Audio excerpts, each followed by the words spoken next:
Embark on this journey. This is a journey that was approved by God Almighty. He said that if you followed him up, he said that God will send him. For this purpose, he sent him. And before he's coming, he undergoes some, procedures regards to this before he embarked on it. And let me tell you, self-determination is not a crime. Moreover, Shetima have already said that when he travel for for UN World Leaders Summit, he said it. The self-determination, self-leader is not what?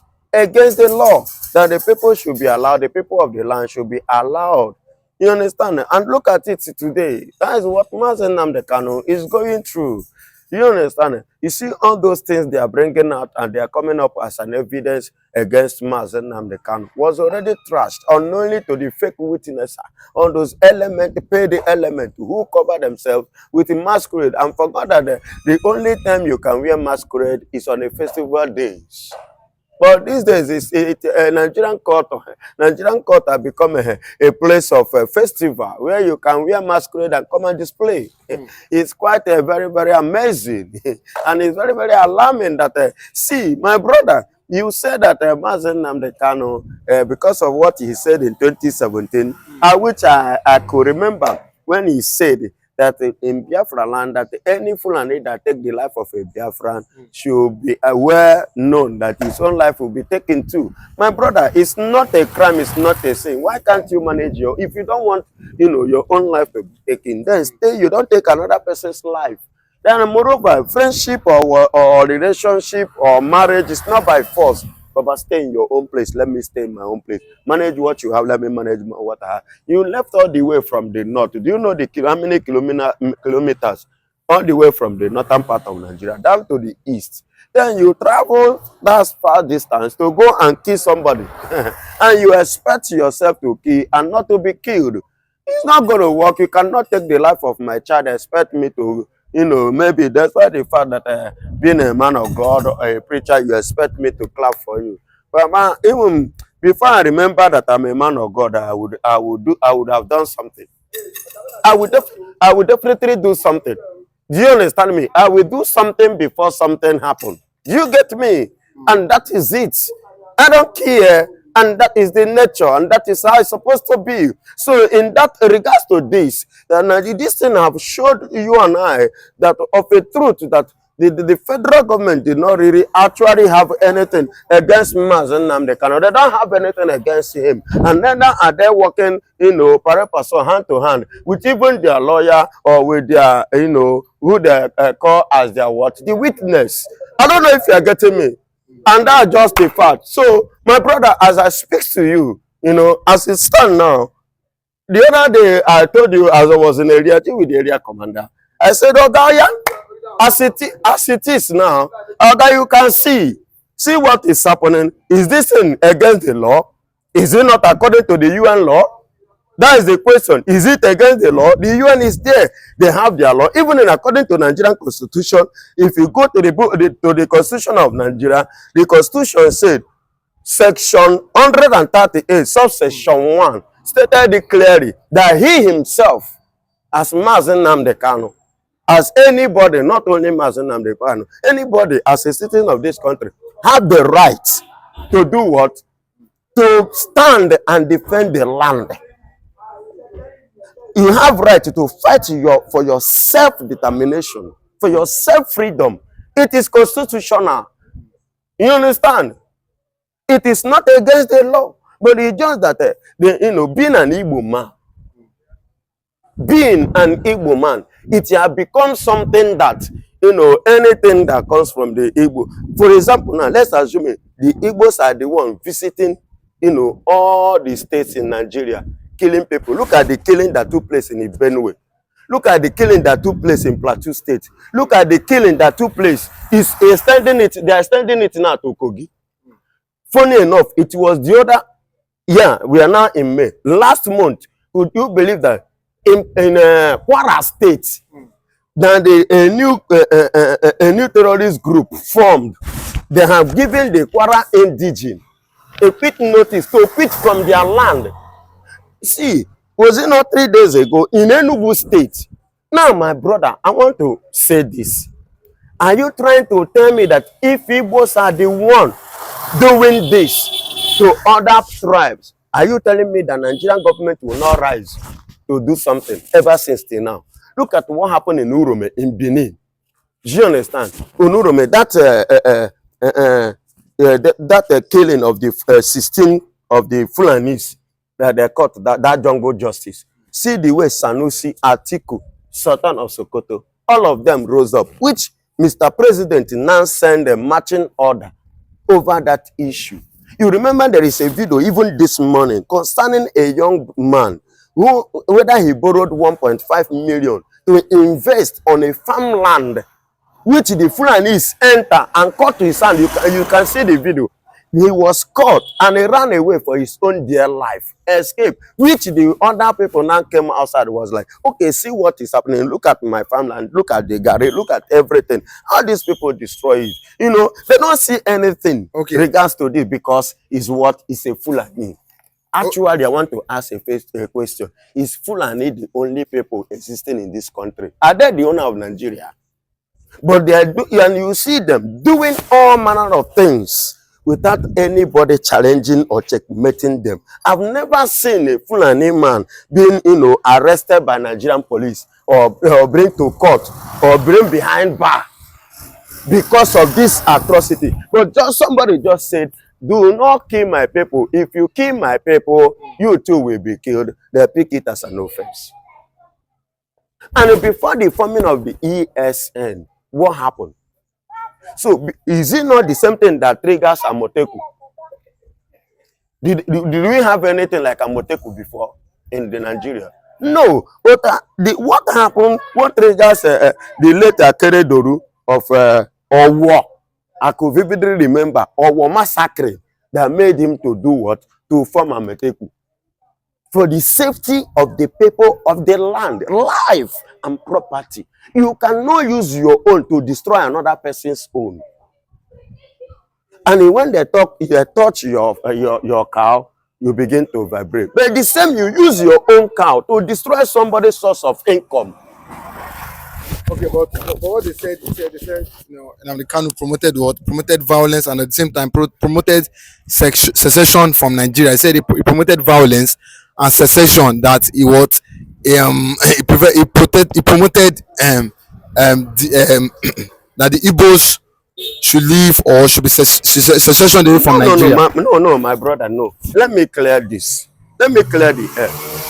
What Mazen Nnamdi Kanu promoted, he was not here to divide the country. In the very first instance, he said if at all and Igbos are to stand, there should be through what? There is what we call referendum. Referendum should be conducted. And let me tell you, that was what is standing today in where? In Ukraine. There is part of Ukraine called Crimea. You see that Crimea in part of Ukraine. Through referendum, they conducted a referendum which they say they agreed and they accepted to belong to Russia. Of which Zelensky, the president of Ukraine today, was trying to, to bring them to seize that place from Russia. You see, that was part of what triggers to war between them and Russia today, that they are fighting for past 3 years now. I don't know if you are getting my point, and that is, my point is very, very clear. So, through referendum, and if you conduct referendum, and after the referendum, then you will know whether the people want to remain in Nigeria or they want to leave there. And once they decide, make up their mind, they want to leave Nigeria, then so be it. Everybody should go these or her separate ways. Okay, he accused Nnamdi Kanu in that video, on that audio that was played in the court. He said what the Southeast governor are bidding, bidding for the Fulanis caliphate there in the Southeast, and at the same time he said Uzodinma was the architect of bringing Fulanis, to Southeast and to Imo State. Yes, Uzodinma, based on the promise which the Fulanis promised him. You understand? He reached it was an agreement signed, IDP camp. was part of the agreement which they reached with Ozodema, so that he can build the camp in Owe in Imo State. Then on that note, the Fulanis will now take the advantage and then have their rest and their base fully in the east. From there to carry out this immoral act of theirs, this their nonsense act to Fulanize the Igbos as well, because their mindset is to make sure that they Islamize this country. Just the same way they capture. If I tell you, no, sometimes I was telling people that, do you know that Kwara State is a Yoruba state? Do you know? Kwara State belongs to Yoruba. But today, the Fulanis have taken it from the Yorubas. How did they take it? Just like this.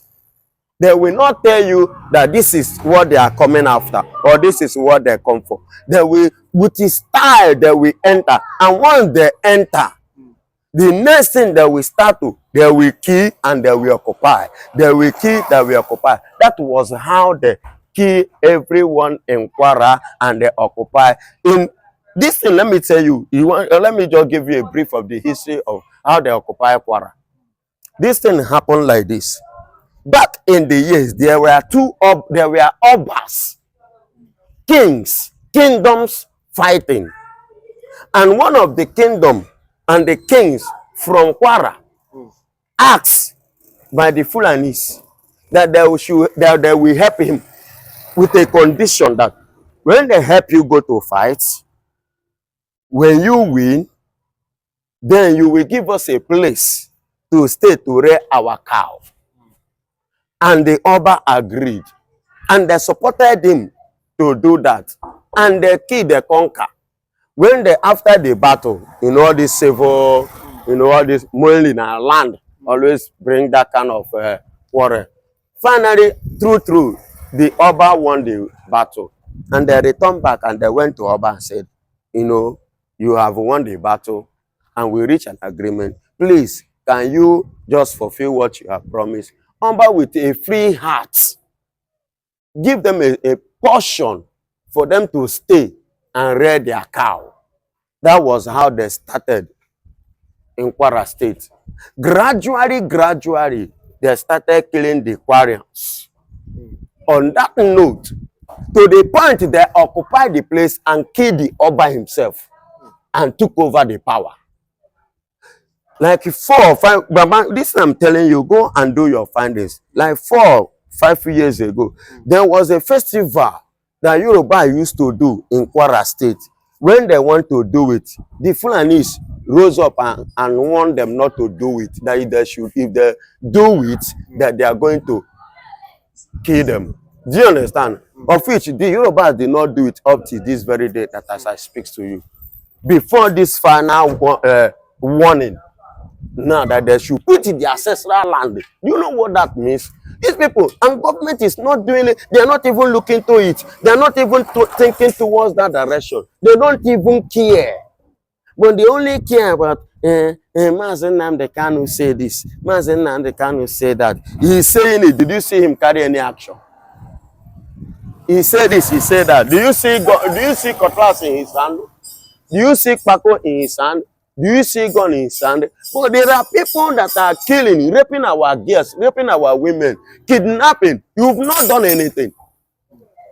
See, my brother, what Mazen Nnamdi Kanu said, I don't see anything wrong there. Nigeria did not have any concrete evidence against him. They are just perambulating, and all these things, like this case that the video they are playing and all these things, is a case that have been trashed out by the previous courts. So it's no longer relevant, and it's no longer in the system.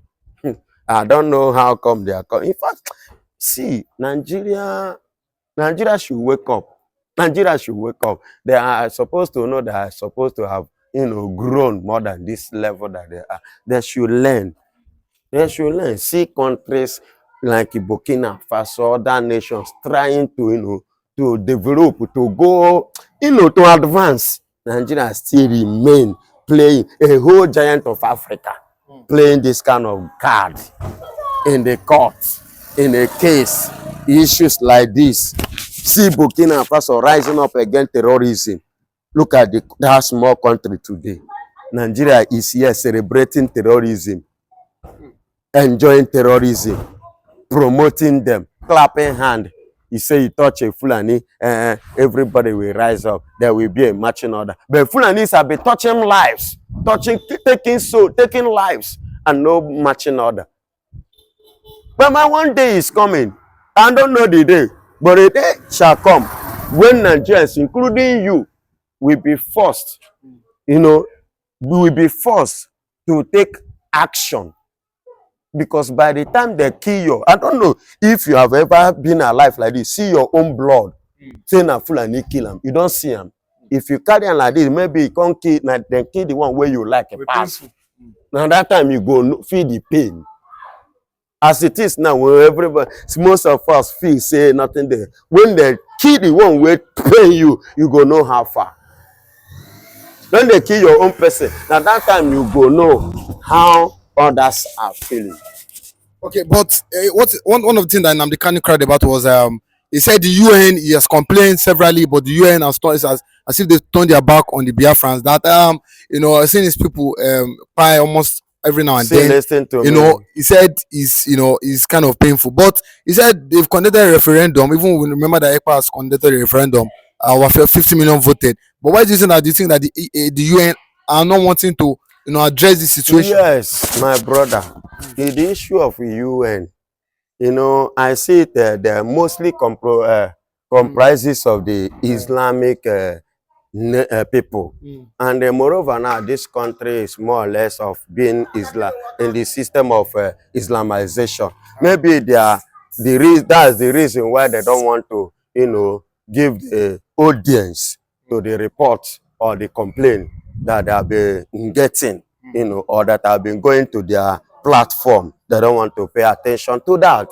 Maybe, I don't know, but, or in the other way, maybe they are trying to be in a sovereign country that they need to give them time for them to do the needful before themselves will now rise up fully, to do the needful. That's the way I see it. Okay, but lastly, do you think that the Nigeria government will want to, if they see that Nnamdi Kanu is winning, do you think that they want to try to rigmarole their way to charge him for? No, see, this case, before I was like, when they say Omotosho, Nwike boy, Tinubu brought him, I was like, there is going to be a foul play. But I see this young man coming in a very different dimension. Very, very, although I'm not praising him, neither am I clapping for him, and I cannot even give him kudos yet. You understand? Because there is something he said even yesterday, that him free Mazen Nnamdi Kanu, may not actually give him freedom. The federal government may likely still keep him. Of course, many courts have free Mazen Nnamdi Kanu, yet federal government refused to allow him to go. And he made another statement again that touches me. He said that whatsoever you do on earth, you will give account of it. If you watch this young man's statement, you will know that this guy wants to be free and fair. He wants to actually follow the law and constitutionally, treat this matter. Okay. And as you can see all these things, you see him from the beginning, he was just following it constitutionally. And if you watch, I don't know because of my health, I don't have that time, the opportunity, to sit down and watch, to follow up this thing, like these 2 times now.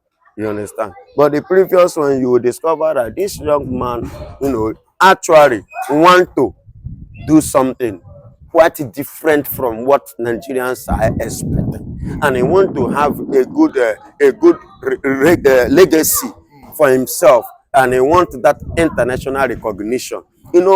If when you do well, handle cases like Mazen Nnamdi Kanu very, very, very well, ICC will call on you. There will be an invitation. And do you know what that means? ICC, International Criminal Court, giving you an invitation. That means your level down high. You are no longer in the same level of this class of local. You have become an international person. And that is what I believe that the young man is pursuing. So he doesn't want any dent. And you know, Mazen Namdekan is a big fish. So handling his case, you have to be very, very careful. Remember what Binta Nyako stated after her freedom from Mazen Namdekan case. He said Mazen Namdekan is on a high frequency of intelligence. That his case, people like him, doesn't supposed to be tried here in Nigeria. That his case should be tried in ICC. You understand? So James Omotosho want to, do the needful that is necessary according to the law. According to the law. Yes, according to the law. Okay, but what do you expect? What are your expectations for tomorrow's court proceeding? Tomorrow per se is going to be the last day. Am I right? I'm not expecting anything big or something miracle or surprise. Because a lot of people they are saying they are wanting, they are eager or they are kind of anxious as regards to. You see that tomorrow. He have already said it. For him to make the statement that freeing him doesn't mean, or him winning in the court doesn't mean that Nigerian government will free him. Meaning that one way or the other, he's saying handwriting on the wall that even this man should win, or if I should, discharge him and acquit him, there is still every tendency of Nigerian government still holding him. It's not today that he went in there, we drag him from the court and go back to DSL. You understand? So, and it's not the first day, so it's not new. So it's tomorrow, we are just waiting and hoping God keep us alive. We witness it all tomorrow. Then we keep, sharing our ideas, to the medias. We keep on, sharing our ideas to the papers, hoping that one day, injustice in Nigeria will end. Justice will have its way as it's supposed to. Thank you, and God bless you.